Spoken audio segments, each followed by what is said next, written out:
আসসালামু আলাইকুম ওয়া রাহমাতুল্লাহি ওয়া বারাকাতুহু। প্রিয় বন্ধুরা, ইসলামী বিশ্বাস অনুযায়ী জান্নাতীরা জান্নাতে অত্যন্ত মর্যাদাপূর্ণ এবং সম্মানের সঙ্গে প্রবেশ করবেন।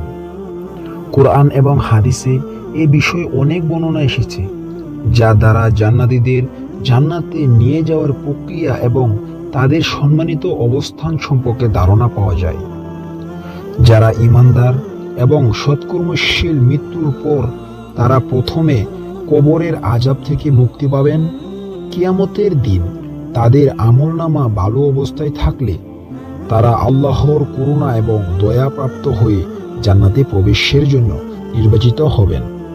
মহান আল্লাহ তাদের মুখমণ্ডল আলোকিত করবেন এবং তাদের উপর শান্তি ও নিরাপত্তা বর্ষিত হবে। হাদিসে বর্ণিত আছে যে জান্নাতীরা প্রথমে জমিনের পৃষ্ঠে পুনরুদ্ধিত হবেন এবং তারপর এক বিশাল সমাবেশে তাদের আমলনামা বিচার করা হবে।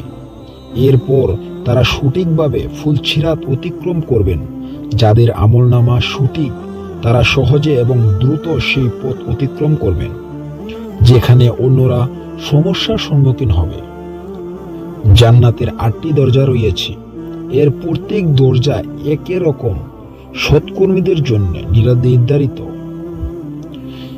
যেমন যারা নামাজের ক্ষেত্রে অতিশয় পরিশ্রম করেছেন তাদের জন্য একটি বিশেষ দরজা, যারা রোজা রেখেছেন তাদের জন্য আরেকটি দরজা ইত্যাদি।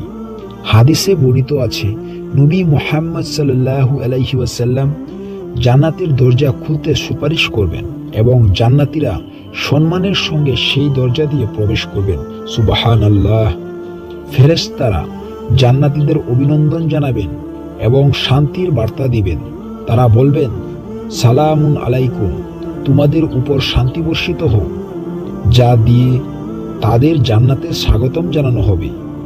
কোরআনে বলা হয়েছে, তাদেরকে বলা হবে, তোমরা এতে শান্তি ও নিরাপত্তার সাথে প্রবেশ করো। সূরা আল হিজর আয়াত 46।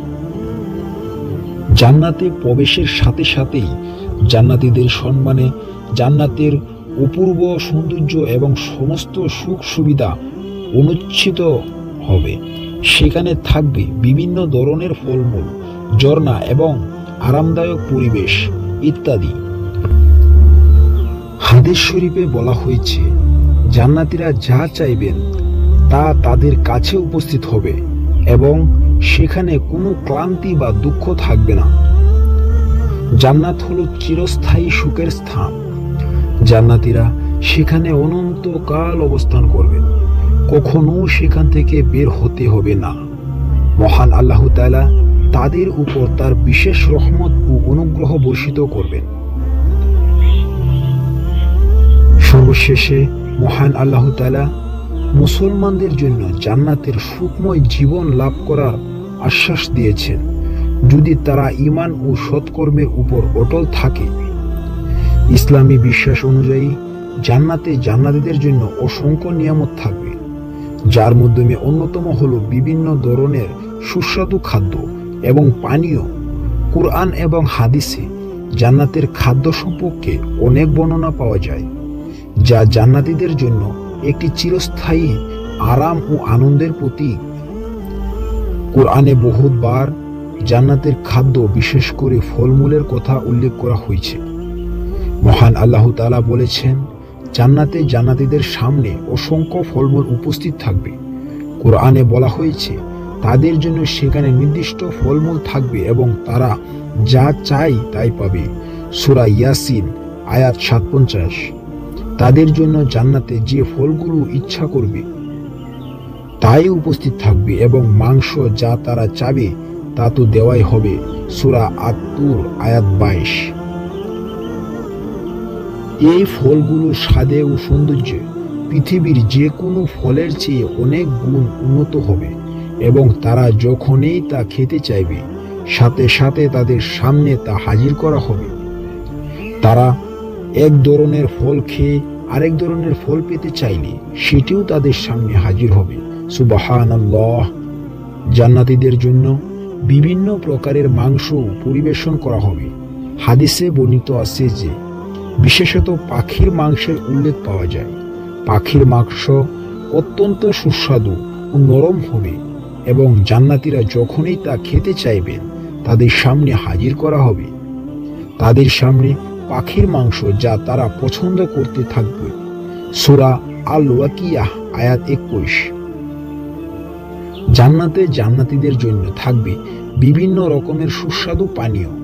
কোরআনে বলা হয়েছে যে জান্নাতীরা পরিশুদ্ধ পানীয় পান করবে যা তাদের মন ও দেহকে প্রশান্ত করবে। এই পানীয়গুলির মধ্যে রয়েছে জমজমের পানি। জান্নাতীরা আবিরাম বিশুদ্ধ পানি পান করবে।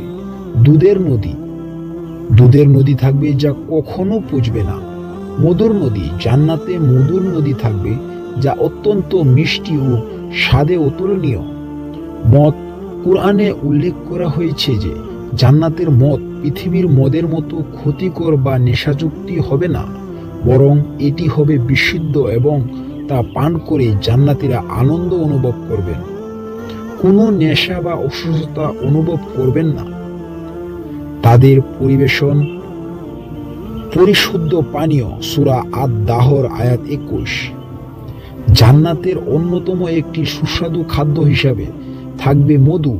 কোরআনে বলা হয়েছে জান্নাতে মধুর নদী প্রবাহিত হবে। মধু খুবই মিষ্টি এবং তার বিশেষ গুণাবলী থাকবে। সেখানে থাকবে দুধের নদী, মধুর নদী এবং আরো বিভিন্ন ধরনের নদী যা তারা ইচ্ছা করলে পান করতে পারবে। সূরা মুহাম্মদ আয়াত 15। জান্নাতীদের খাবার অত্যন্ত মর্যাদার সঙ্গে পরিবেশন করা হবে। খাবার পরিবেশন করতে ফেরেশতারা এবং জান্নাতীরা স্বেচ্ছন্দর সাথে তাদের প্রিয় খাদ্য ও পানীয় উপভোগ করবেন। খাদ্য গ্রহণের কোনো ক্লান্তি বা বর্জ্য থাকবে না। জান্নাতের খাদ্য ও পানীয় এমন যা খাওয়ার পর জান্নাতীরা কোনো ক্লান্তি, অসুস্থতা, পরিপাপক সংক্রান্ত সমস্যা অনুভব করবেন না, বরং তা জান্নাতীদের জন্য হবে অত্যন্ত আরামের উৎস। তারা যাই খাবে তা পুরোপুরি তাদের শরীরের জন্য উপকারী হবে এবং কোনো ধরনের বর্জ্য থাকবে না। জান্নাতে জান্নাতীদের জন্য এমন খাদ্য ও পানীয় থাকবে যা পৃথিবীর যে কোনো খাদ্য ও পানীয়ের তুলনায় অনেক বেশি সুস্বাদু এবং পরিতৃপ্তিমূলক হবে। মহান আল্লাহ তাআলা আমাদের যেন জান্নাতে যাওয়ার তৌফিক দান করেন এবং মহান আল্লাহ তাআলা আমাদের যেন সঠিক বুঝার এবং জানার তৌফিক দান করেন। আল্লাহুম্মা আমিন।